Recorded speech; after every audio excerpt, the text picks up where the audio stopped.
Hello, hello. I was reading this story about this poor lady who got 17 years in prison in the UK.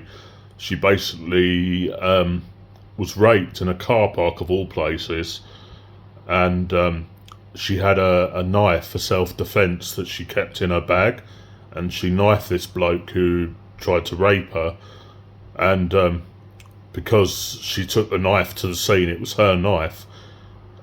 It's viewed as premeditated rather than self-defence, so that she got 17 years in prison for this, which I think is obviously an injustice.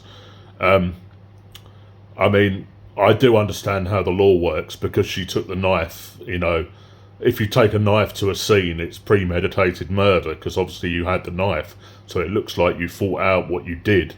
But obviously in this case she didn't. She didn't know she was going to be attacked and raped in a car park.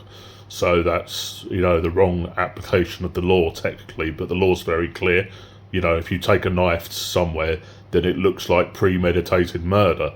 So what she should have done is because apparently this lady had previous trauma, that's the reason for carrying the knife. So she's obviously been attacked before. So that's the reason for having the knife in her bag.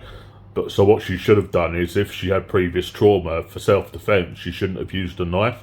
She should have carried a taser or something like that.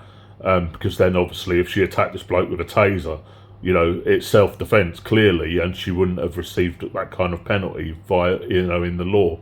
But because she stabbed this bloke with a knife that was hers, that she took to the scene, then that's what made her, go down for it. Basically, she received a 17-year sentence, but what wasn't clear is if it was a life sentence.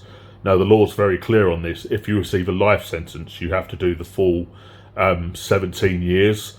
But if it's not a life sentence, then she would have she could have, for good behaviour, you only have to do half of the 17 years and you're let out. But I'm assuming it was a life sentence because it was a murder conviction. So she would have to do the full 17 years before she'd be considered for parole. And because it's a life sentence, she won't necessarily be let out after 17 years. It will go to the parole board, and it's up to them whether to let her out. That's where the law differs. If it's a life sentence, then you have to do the full term, and then obviously you won't necessarily be let out after 17 years. It just goes to the parole board. But I'm assuming in this case, it's obvious self-defence, so hopefully a bit of common sense will be applied, and she'll at least be let out after 17 years. She won't have to do any more time than the 17.